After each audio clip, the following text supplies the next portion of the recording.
Hari Om Tat Sat. Hari Om Tat Sat. Hari Om Tat Sat. Jai Guru, Jai Guru, Jai Guru.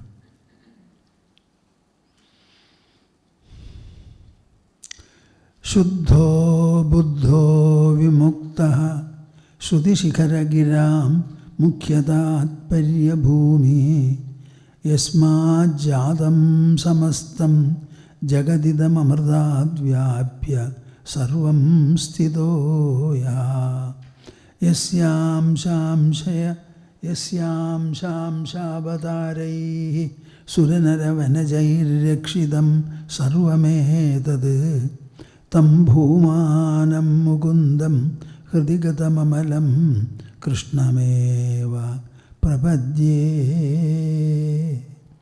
Tam Bhūmanam Mukundam Hridigatam Amalam Krishnameva Prapadye Madhya Hridaya Kashe Sadanandamayo Guru Udetu Satatam Samyak Swatmananda Prabodhaka.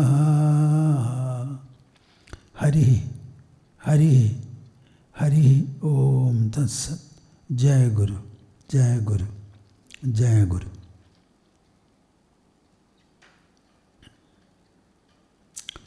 As usual, we shall have 3 times the joint recitation of the auspicious monosyllable Omkara. While reciting this, every one of you individually will have to generate a sankalpa, as I always say, that our joint recitation should spread upon the whole of the earth, showering its benedictions on all creatures and beings living upon our planet. Interlock your fingers and put them on your lap. Sit comfortably erect. Close your eyes. Open the mouth and heart and join me. With a full throat and heart.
We shall recite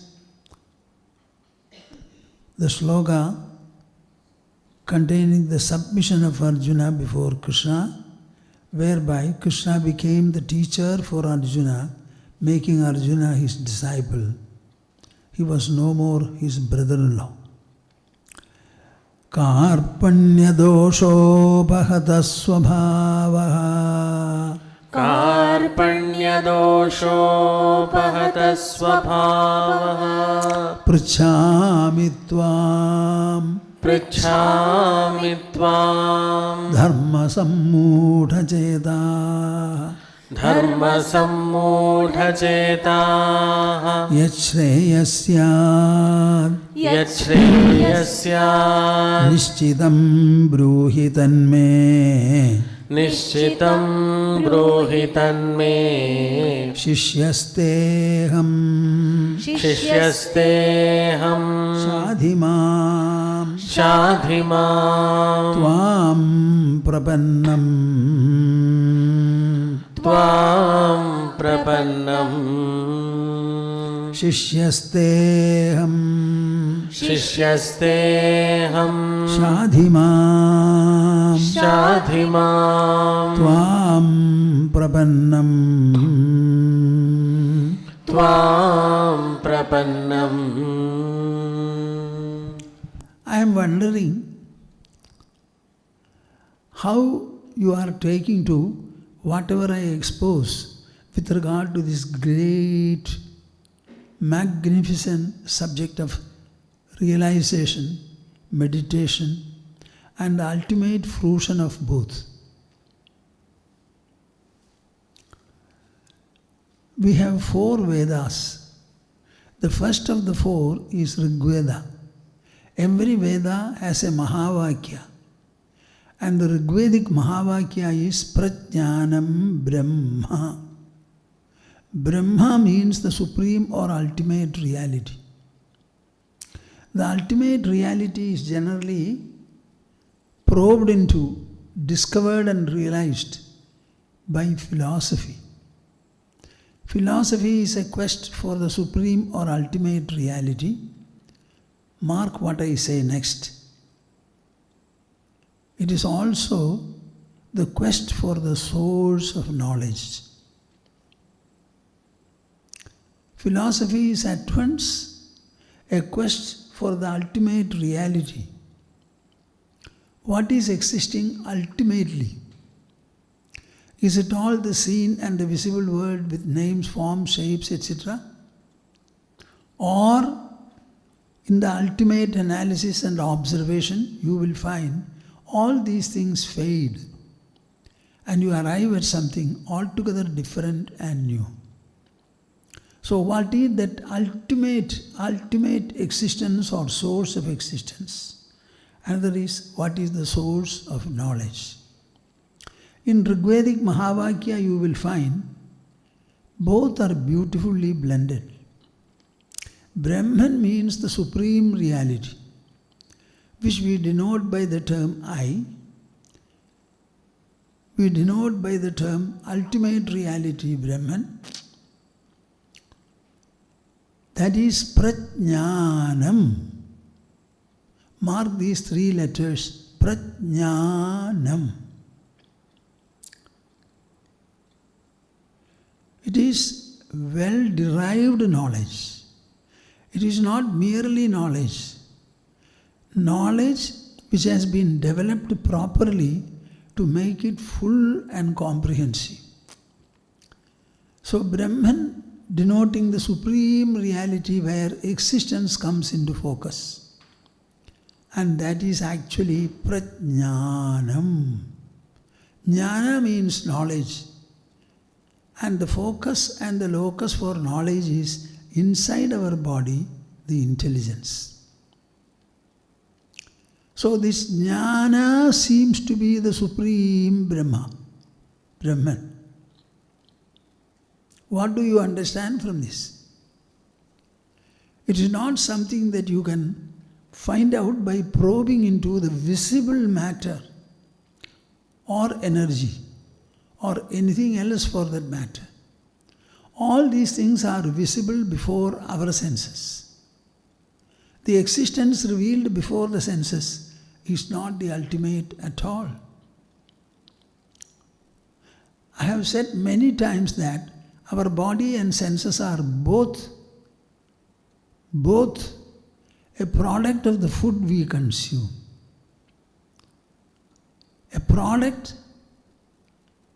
A transformation from the food we consume. And all the food we consume is matter. The water we drink is also matter. The air we breathe is also matter. So if our body is fully an outcome of the food we consume, our consumption is material. Naturally, the outcome also will be material. So, can I not describe the body as a material mass, a physical mass? If it is material and physical, it is absolutely inert, I-N-E-R-T, insentient. It has no potential to generate an experience or knowledge. It is absolutely inert. What do you understand from this? Whatever we sensorily perceive, the senses cannot perceive. They are matter, inert. The inert body is animated by the mind. And the what is mind? Mind is a functional note of Chaitanya or Chetana or pure consciousness. Consciousness is not matter. It is above matter and energy. It cannot be sensorily perceived or felt. It is inside the body, above the material plane. Nevertheless, it is present. And whatever is inside the body, you cannot perceive it with the senses. Naturally, how will you perceive it? The word perception is not right. You can comprehend it, cognize it, with the help of the mind and the intelligence. Whatever is outside, the mind and the intelligence animate the body and the senses, and with their help, the perception is derived. While the perception is derived, mind you, the perceiving process is not in the body. Body is inert. The perceiver is also not the body. So the perceiver being inside, above the range of matter, perceiving process also being so, the outcome called perception also cannot be different. So the perceiver, perceiving process and perception, all these take us to above body, above matter and energy. When you understand matters like this in a proper and a well-developed manner, you will find whatever we refer to, including the world, including matter, energy, Panchabhutas, etc., all these are,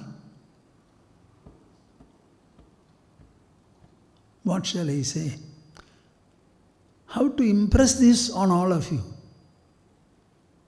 All these are our experience, further our knowledge. When you say the world, which world are you referring to? The world I perceive during my wakefulness. My wakefulness is knowledge for me, experience for me. And matter cannot generate experience or knowledge. So it comes from somewhere within the body, above the range of matter and energy. In the perception of the objects, what is happening? Our mind animates the body, animates the senses, employs the senses, focuses them. There is a tree in front. In the direction of the tree, the eye is directed by the mind. And the tree remains there, the eyes remain on your body. Then how does the perception take place? Light rays falling on the tree get reflected, and the reflected rays touch the cornea.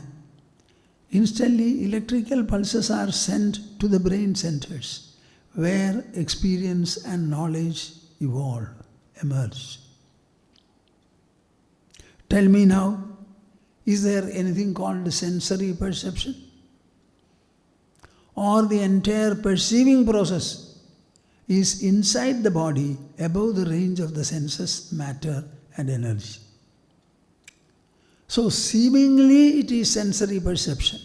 When analyzed by the intelligence, it is not at all a sensory process. The perceiver is inside. And the action called perceiving is inside. The perception, the outcome is also inside. It is an imprint made by the mind in itself. And mind is not matter. When you understand that all these objects are no more than imprints the subjective mind produces in itself, then where is the question of anything like an object coming? Every object is subjectivized now. The perceiver does the perceiving process. And the result called perception is also in the perceiver. That perceiver is not matter, is not energy. It is knowledge, knowledge. I am is knowledge. The world is knowledge. My body is knowledge. My car is knowledge. Anything that I refer to is knowledge, knowledge and knowledge alone. And knowledge is subjective. It is not material. Hence it is spiritual. When you understand that all the objects are no more than the subject's own manifestation. What did I say? All the objects are in the form of knowledge. The subject, mind and intelligence make.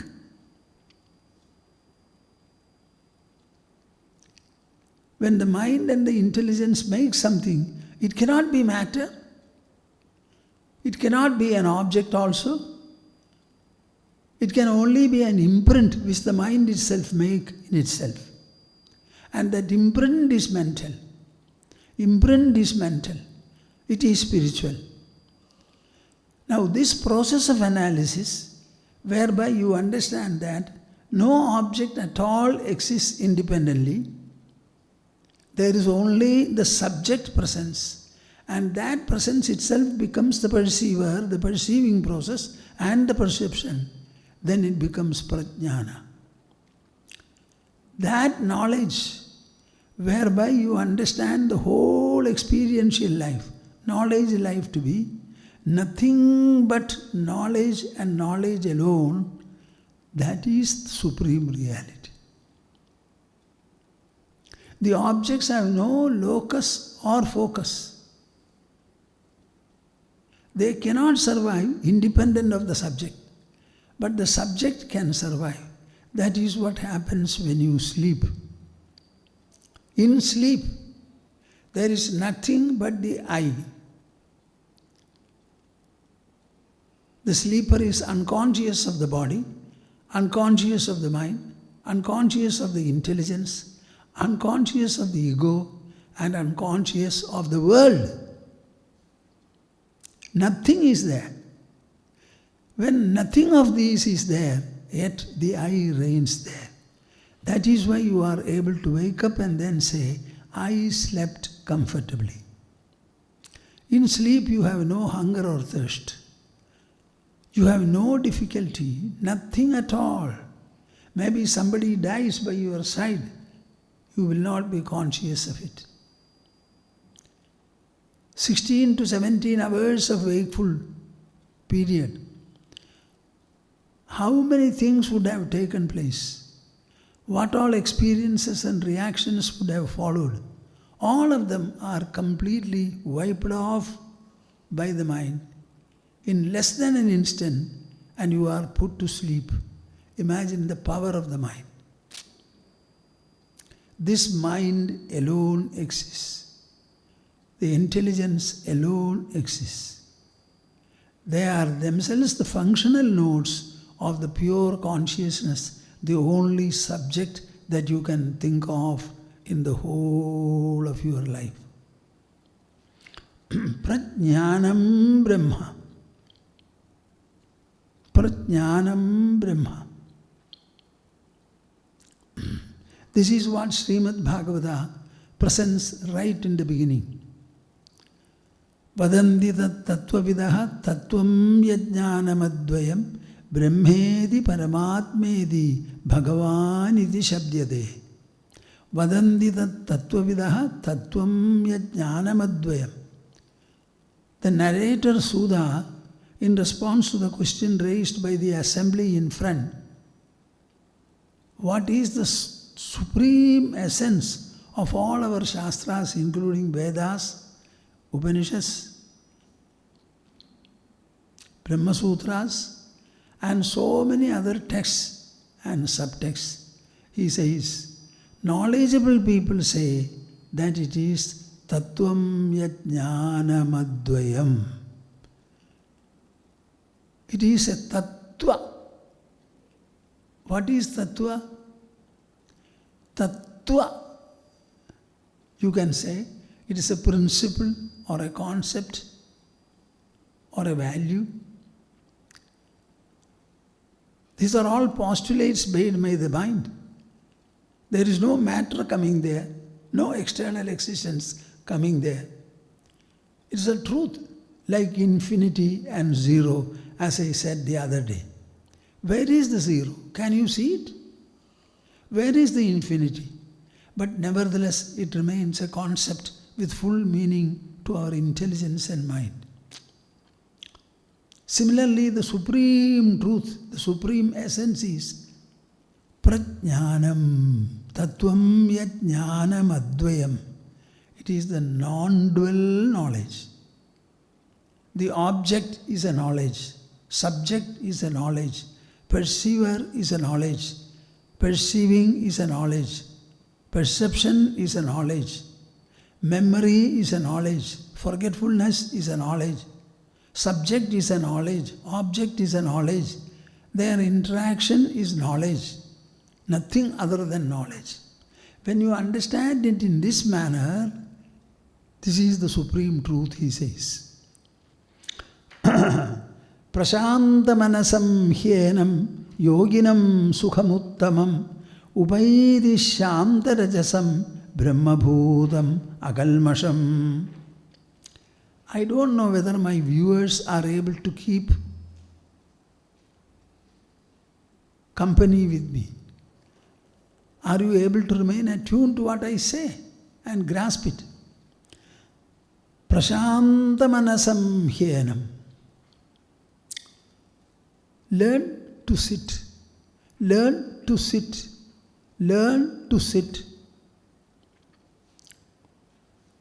Sit. Do nothing else.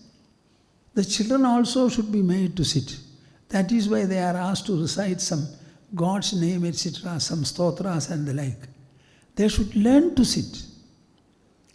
When you sit, the body is still. Now the next factor to become still is the mind and the intelligence. That is where we seek meditation. What is meditation? It is a mento-intellectual effort. What is the purpose of the effort?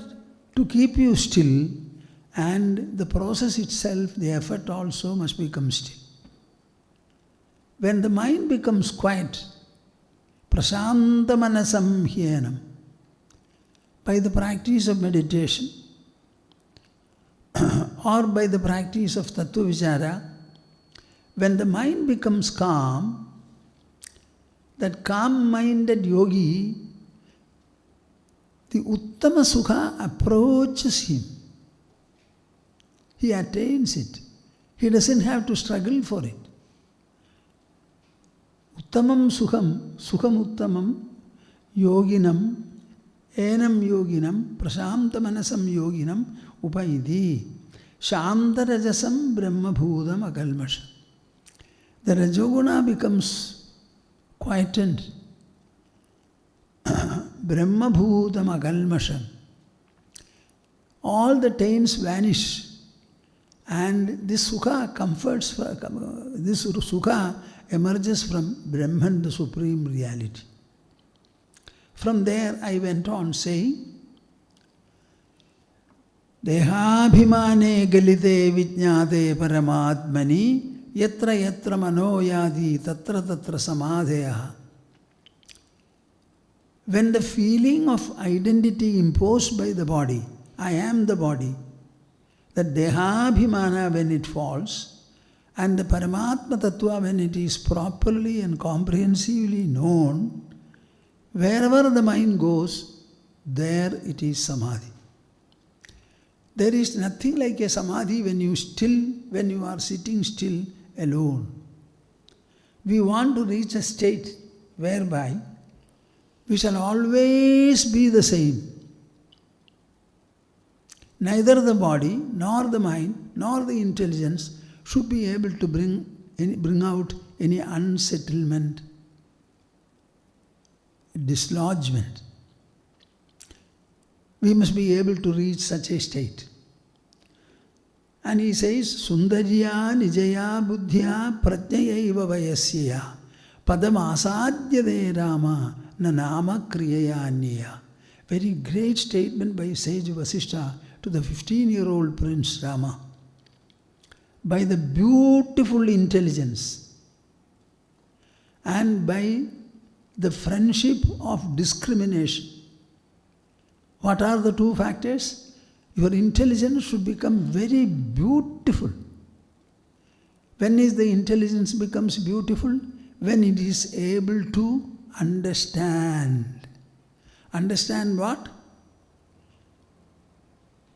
The subject different from the object, and the object as a manifestation of the subject. There is only one subject, denoted and represented by the I, the first personal pronoun, I.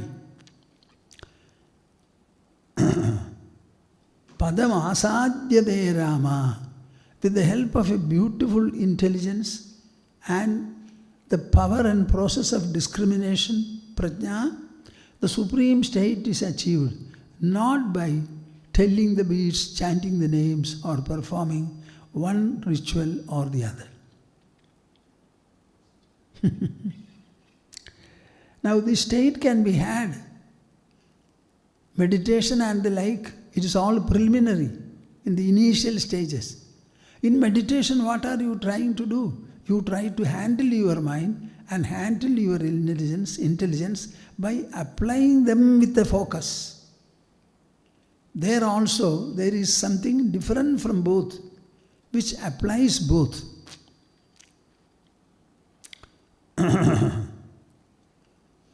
So when the purpose of meditation is achieved, then what happens? What you gain by meditation, you must be able to feel in pre and post meditation hours. After all, there is only one stuff. There is only one singular presence, and that is in the way of knowledge. Knowledge, a realizational experience. Once you know that, that alone is, and it is everywhere and all times. When you understand the presence in you, can the presence ever become absent? My dear viewers, are you answering my question? Can a presence, if it is real, can it ever become absent? Presence cannot become absent, and the absent cannot become present also. Nasato vidyade bhavo, na bhavo vidyade sada. Krishna explains it in the 2nd chapter. The asat has no expression, and the sat never ceases to express.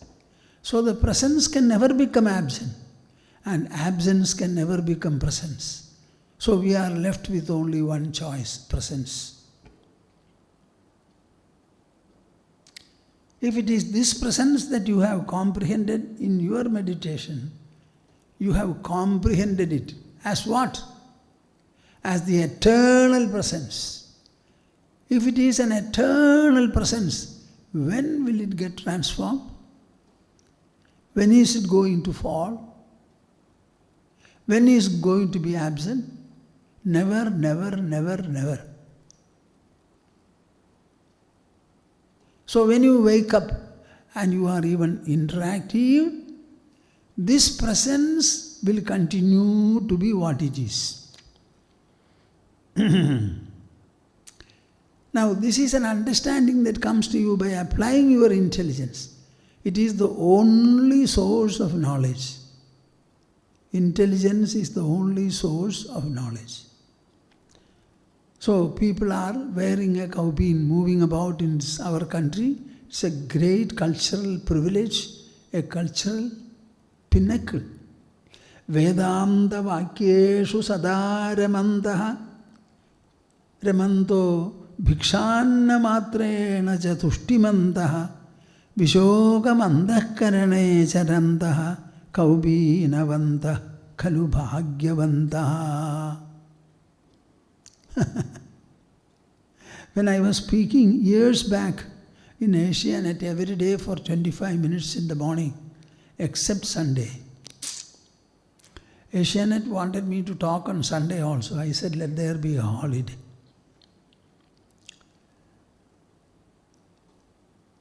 I recited one or two of these Kaupina Panchakam verses. It is a collection of, a composition of 5 verses. Vedanta Vakyeshu Sada Ramanta. These people who move about wearing only a loincloth to cover the private part so that others will not have any difficulty looking at them.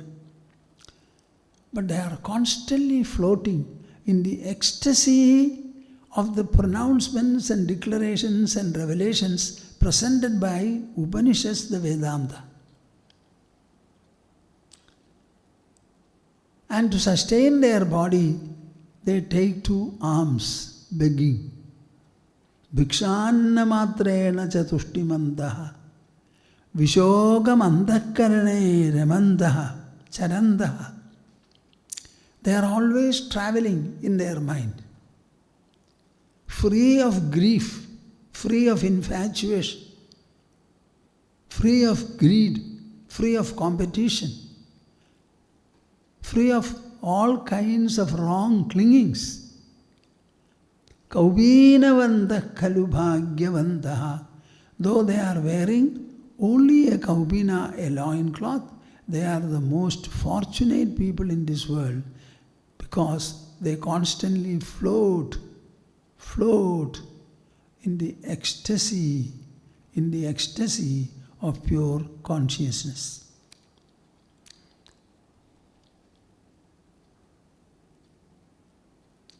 Patanjali's Yoga Sutra is very famous. He goes on describing yama, niyama, pranayama, pratyahara, asana and all those step by step, ashtanga, raja yoga. And finally, what does he say? Yogaha chittavritti nirodhaha. Yoga is actually the accomplishment by a proper effort of restraint of mental modifications. Yada drishtuhu swarupe avasthanam. Tada, when the manovrittis are sufficiently restrained, they are calmed properly. Tada drishtuhu swarupe avasthanam. Then the seeker goes and abides in the drashta, the seer, the perceiver, the thinker, the understander, the comprehender. Without a subject, there cannot be an action. Action is a phase of expression of the subject. Action flows from the subject, and the object is to which or to whom the action flows. So the subject has to be first present before you can think of an action. Tada drishtuhu swarupe avasthanam.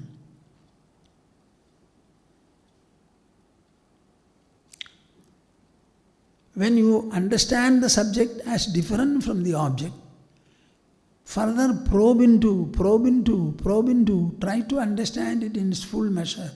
That subject is the most subtle. Because it is most subtle, it is all pervading, omnipresent. Because it is omnipresent, it never gives any room for a second presence to be. Everything is the drashta. Nothing besides the drashta. Now you are able to abide in that drashta, the perceiver, the thinker, the understander, the experiencer, the comprehender.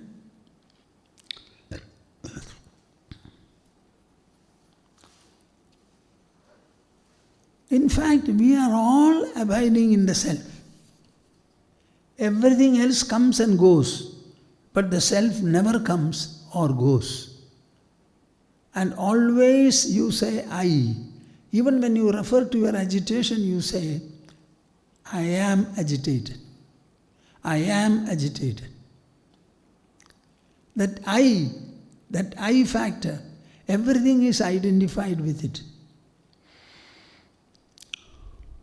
Even when you say the world is something I see. I see.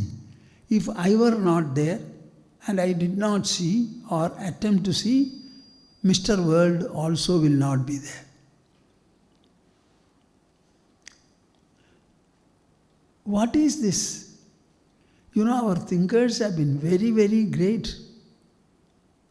They have exposed the subject systematically, rationally, with the most thinkable scientific precision.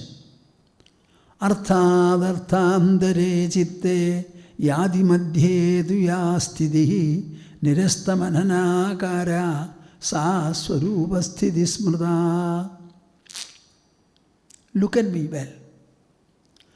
Arthād arthāndaram citte yādi madhye duya sthidihi. In your mind, thought after thought, thought after thought, thought after thought arises and subsides, emerges and subsides. At one time there is only one thought, and that thought subsides, then another thought arises. So if you can imagine, let us say mind is a plane like this. Look at me. One thought arises and it subsides. Then another thought arises and it subsides. A third thought arises and it subsides. One thought is different from the other. So if there are two thoughts, one different from the other, how will you understand the difference? So, the emerged thought subsides and then another emerges, subsides and then another emerges. So, in between the emergence of two thoughts, there is a no thinking in between. Unthinkingness is there. My dear souls, are you not intelligent? Don't you have intelligence?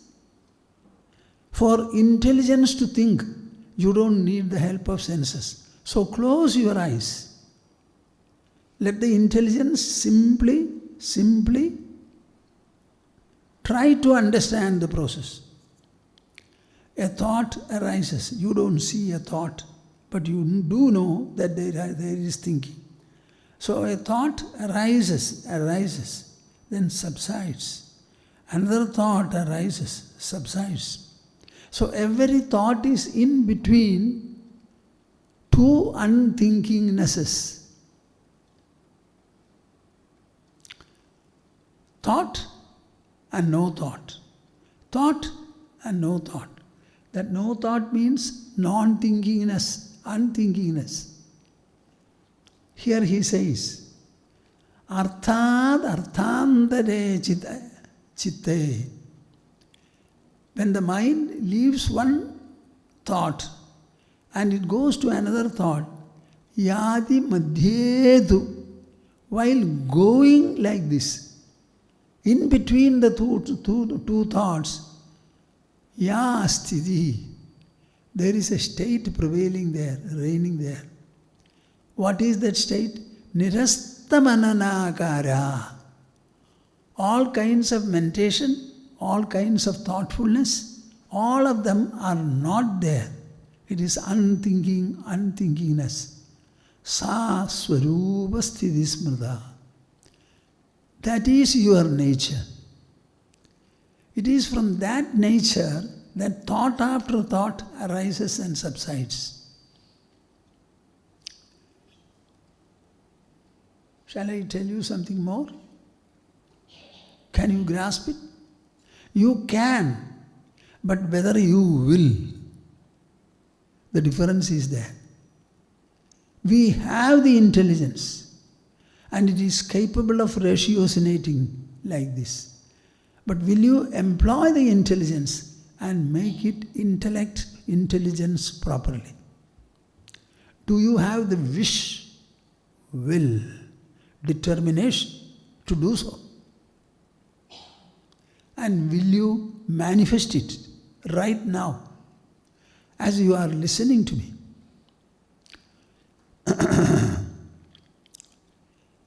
When any kind of an existence is there, think what it was in the beginning and what it is in the end. What it was in the beginning and what it is in the end. If the beginning and end are the same, then that alone is that feature or expression. So where from did the thought arise? From unthinkingness. And what is it followed by? Again unthinkingness.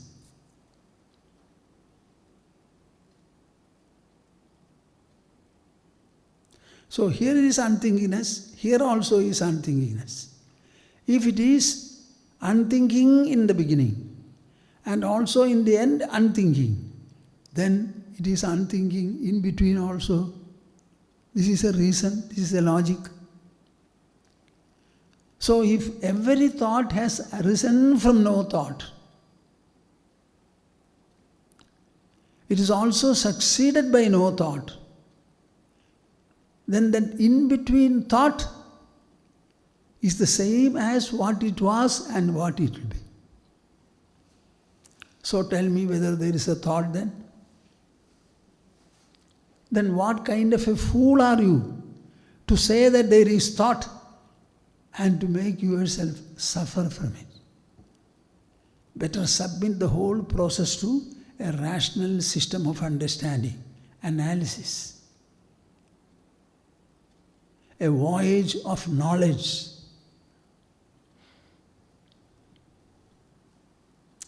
Nirastam ananakara sa swarupa sthiti smrita. Vasishtha says, I am saying, he doesn't say. That is considered to be the swarupa sthiti. People are remembering and speaking about it in this manner. So even before Vasishtha spoke, this knowledge was available in India. Vasishtha also learned it. Krishna also learned it. Rama also was learning it. For everyone, the knowledge was precedent. Their knowledge succeeds.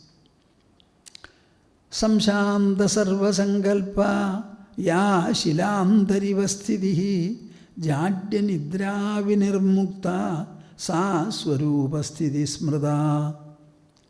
My dear souls, can you submit the whole thinking process into a clear rational examination, analysis in the hands of your intelligence? What you call mind is itself a functional note of the pure consciousness, the self.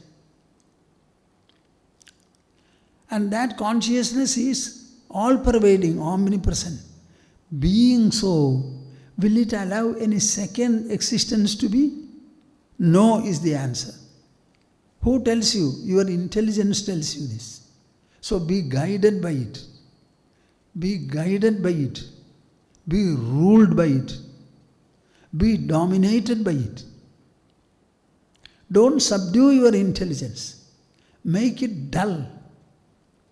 Employ it. Employ it. Engage your intelligence in thinking about these subject matters, subject matters, subject matters. The more it thinks, the more efficient it will be. The more penetrating it can be.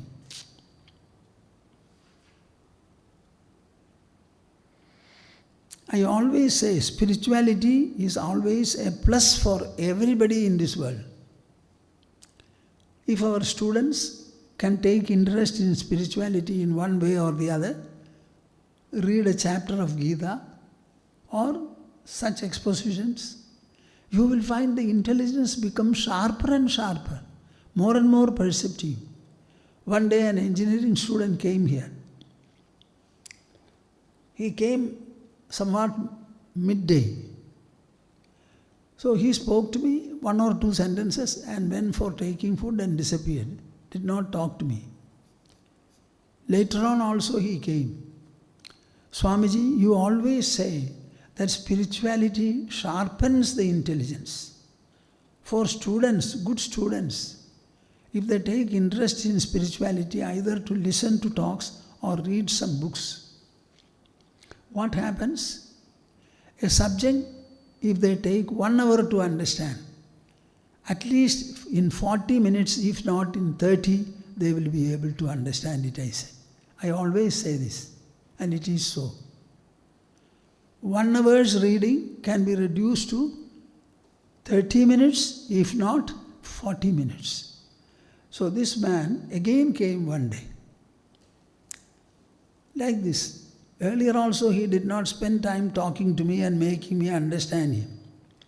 So he said, Swamiji, you always say, I have friends, we are all working in the engineering college.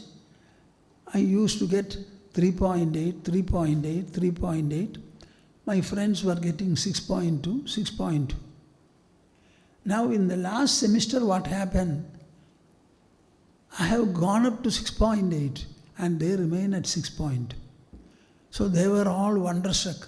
They asked me, what happened to you? What happened to you? You have exceeded now, excelled. So he said, I am taking interest, I am listening to this Swamiji, etc. The last call I have got from this person, this boy, whom I cannot recognize him even, because he went away after taking food, from Qatar, saying that I am employed well here. No further conversation we had. That day I complimented him, okay. Why I say this? Mind you, we are nourishing our body, looking after the body. We spend about 2 to 2.5 hours a day. We eat 4 times at least. Then tea and coffee are extra.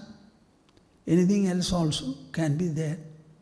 You have to take bath, decorate your face, comb your hair, and so many other things. Answering the calls of nature several times a day. All of them put together, it will be about 2 to 2.5 hours. Correspondingly, parallelly, how much time do you spend to nourish your mind and intelligence? You nourish your body very well. First of all, do you know that mind has to be nourished? Intelligence has to be nourished. If so, what is the food of the mind? What is the food of the intelligence? These are matters to be known. Mind grows by good, noble and great thoughts, feelings and emotions. Intelligence grows by being employed to think about the subject as different from the object. What is mind? What is thought? What is an emotion? Where does it arise? Can I get to the source of all these things? You know, mind, our body completes its growth at the age of 21 years. Then the growth is stopped and the body basically begins to decline. That is the time you become an adult. As an adult, you are supposed to think independently, have your own choices and selections and goals and ideals, and strive for them. At that point, the body has completed its growth. If the body continues to grow, that is dangerous. We will have to replace our doors almost every year or every 2 years.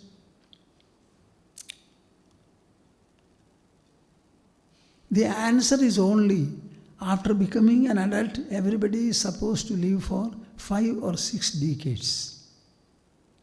In the 5 decades, what is the faculty in you which will grow? If the body and the limbs have completed their growth and they are declining. The answer is the inner personality, mind, intelligence and ego. Naturally then, we are concerned with what constitutes the growth of the mind and the growth of the intelligence. This is called spirituality. In spirituality, our sole focus is mental, intellectual growth, enrichment, expansion, elevation and enlightenment. And the faculties we employ for the purpose are also mind and intelligence. It is a solely mental-intellectual pursuit. Mental-intellectual pursuit to enrich and empower the mind and intelligence themselves. Our bondage is in the mind. Delusion is in the mind. What is Krishna doing? Arjuna confessed his problem. What is it? His delusion, ignorance, doubt, fear.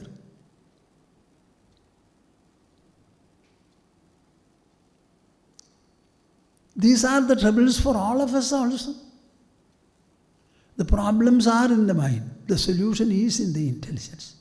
So using the tool of intelligence, Krishna is activating Arjuna's intelligence, whereby he started becoming enlightened, illumined.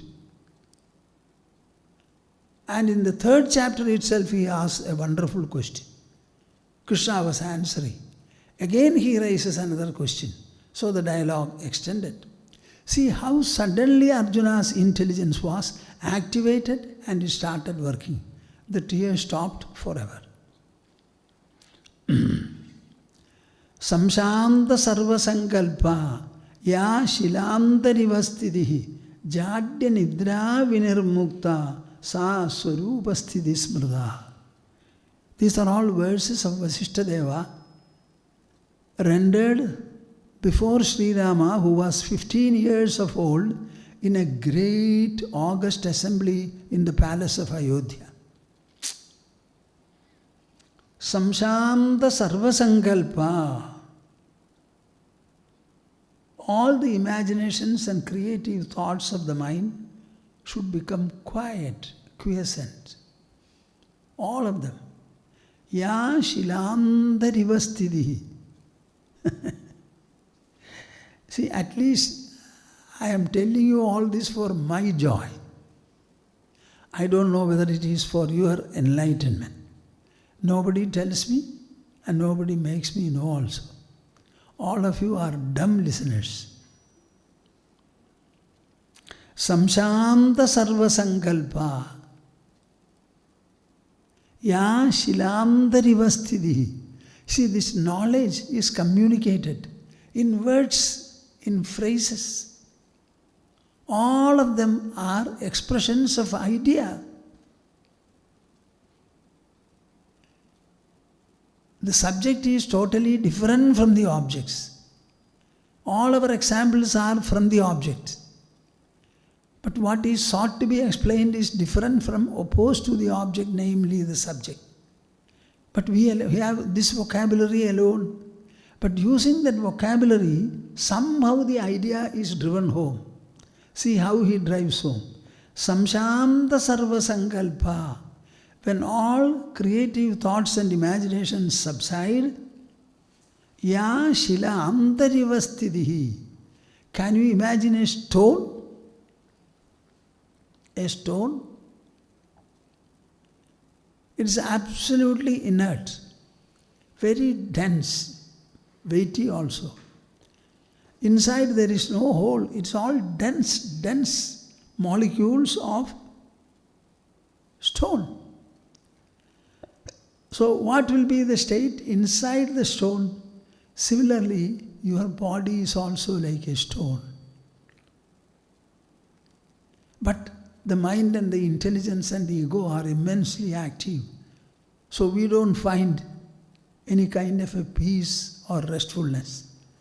So the inside should become like Shilantarivastitihi, as if it were the inside of a stone. With a difference. What is the difference? Jadya nidra vinirmukta.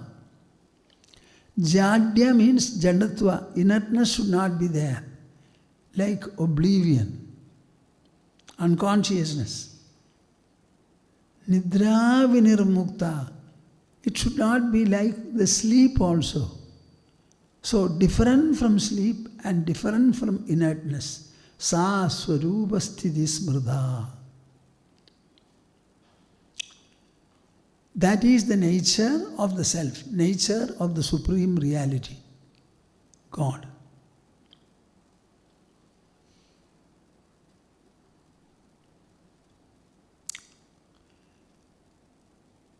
Whatever is perception and the perceived, all these are imprints made by the mind in the mind. Mind makes the imprint.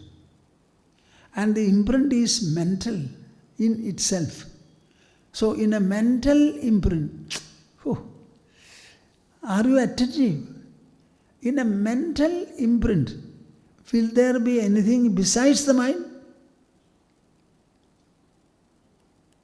The mind is imprinting. Where?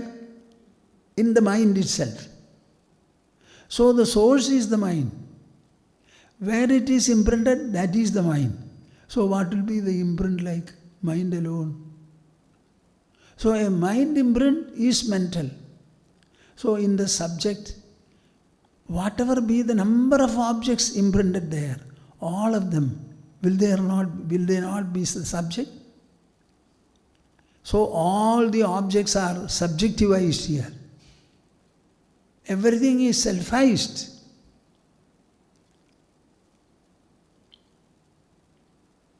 Sarvabhudastam atmanam sarvabhutani chatmani ikshade yoga yukta atma sarvatra samadarshina. We are going to that verse later. How to reach this state? Aparokṣānubhūtiḥ is a beautiful short treatise written by Shankaracharya. I am wondering, Ma was suggesting to me, why don't you take Aparokṣānubhūtiḥ for the retreat now? I said, Aparokṣānubhūtiḥ is an Anushtup Shlokas text. Will it be sufficient enough for our listeners who have been very long exposed to this? So I am thinking whether I should hit upon Viveka Chudamani and present a synopsis of the whole rendering. This is from Aparokṣānubhūtiḥ. Nirvigarataya vrittya brahmakarataya punaha vritti vismaranam samyak samadhir jnana samyaka. My dear viewers, your Swamiji will explain everything for you. The trouble is with the viewers. Will they absorb the message and pursue it with tenacity and fullness of heart? There I don't think I can give you full mark. I want to be liberal, and I shall be. But will you be liberal in your practice? Nirvigarataya vrittya brahmakarataya punaha. First of all, you should understand, I will feed the mind only with one uniform thought while meditating. And what is that thought? Brahmakarataya punaha. That thought can only be about Brahman, the supreme reality. By the practice of Brahmakara vritti. Are you with me? Take an optional thought and start repeating it. Then the mind has come with you. And through the optional thought, lead the mind to wherever you want to reach. So he says, vritti vismaranam samyak. You should aim at vritti vismaranam. Take an optional thought. Let the thought be of Brahman. Feed it to the mind. When you feed it, you are already in the mind. And from there you sweep through the mind. Then what happens? Vritti vismaranam samyak. The entire thought process will cease. You will not remember anything in particular. That is called samadhir jnana samjaka. That is called samadhi. The other word for which is jnana. So what is samadhi? The content of samadhi is knowledge. And the process of reaching it is this. Nirvikaradaya vrittya brahmakaradaya punaha vritti vismaranam samyak samadhir jnana samjakaha. This is from Aparokṣānubhūtiḥ. I think these verses I have quoted and explained in the book Brahma Vidyabhyasa. Durlabho vishayatyago durlabham tattvadarshanam durlabha sahajavastha sadguroh karunam vina. This is a quotation from Varāhopanishad. Durlabho vishayatyago.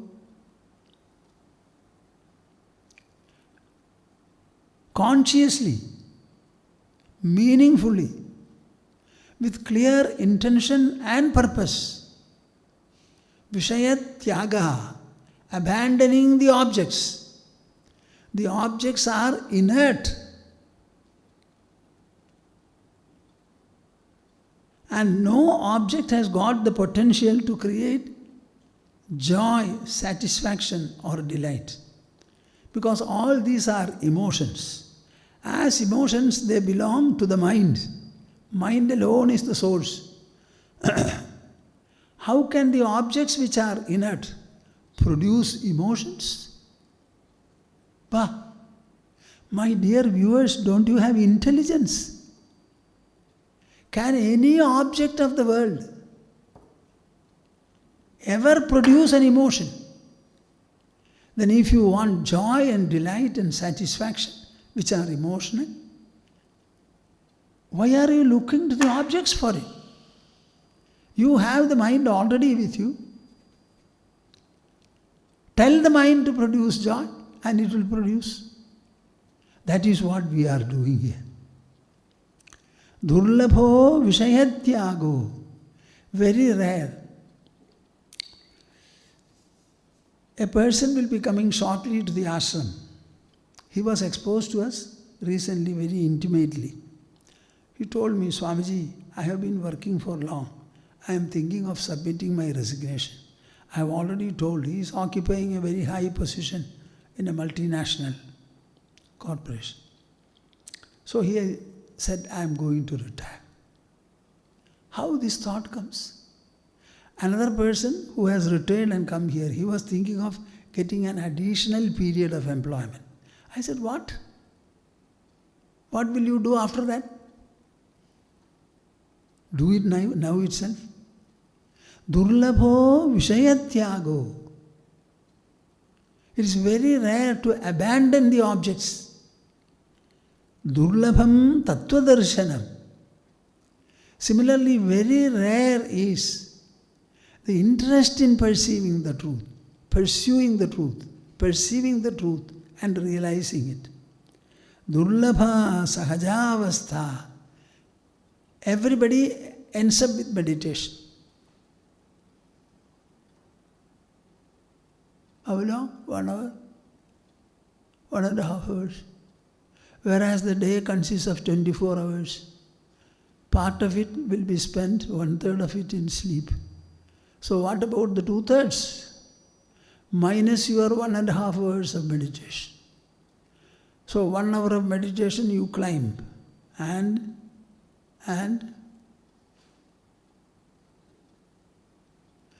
15 hours of meditation you fall. So every day you climb this much, fall. Then where will you be? Why don't you have the discrimination to understand these matters? Durlabho, durlabha, sahajavastha. To be natural, to be harmonious, to be free, and to be constant and consistent in this perception. To such an extent that you don't have to think of it at all, because you are already the I. You don't have to become the I, and the I remains a witness. All the other things are witnessed, witnessed, witnessed, witnessed. The witness can never become the witnessed, nor the witness can ever become the witness. So what are you going to do with meditation? You are going to make your I the witness again? It has already become. It is already that. So when you reach such a state that the purpose of meditation itself is to open up the knowledge. And now I understand. Omnipresence can only be one, and the I in me, not being the object body or any of its part, it can only be the subject. And as the subject, it is the subtlest and hence omnipresent. Being so, it doesn't give room to any other object, any other factor. So where is bondage now? Who will bind what? Are there two? One binding the other? There is altogether only one, and that is omnipresent. So you reach a consistent state of non-dualness and oneness. Sadguroh karunam vina. All these will never happen without the mercy and blessings of the Sadguru. Guru Bhakti is the only factor which determines the success and fulfillment of the seeker and his sadhana. Samadhischa paro yogo bahubhagyena lebhyade guroh kripa prasadena prapyade guru bhaktidaha. This is Gharanda Samhita. Samadhischa paro yogo. By samadhi you mean the supreme yoga. Bahubhagyena lebhyade. With a lot of fortune you attain it.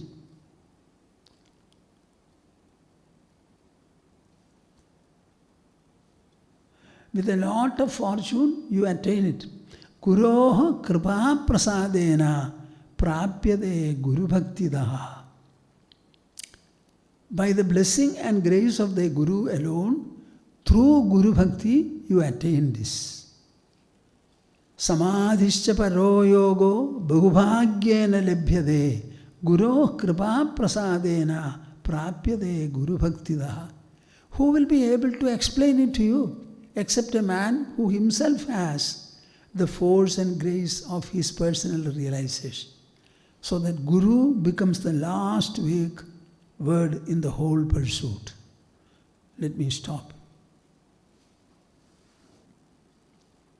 Samvedya varjitamanottamamekamāhadyam samvidpadam vikalanam kalayan mahatman hridyeva tishtha kalanārahita kriyām tu kurvan akartrapadamedya samodidashri. Kurvan akartrapadamedya samodidashri. Harihi, Harihi, Harihi. We shall have the conclusion of Onkara once. Take your pose.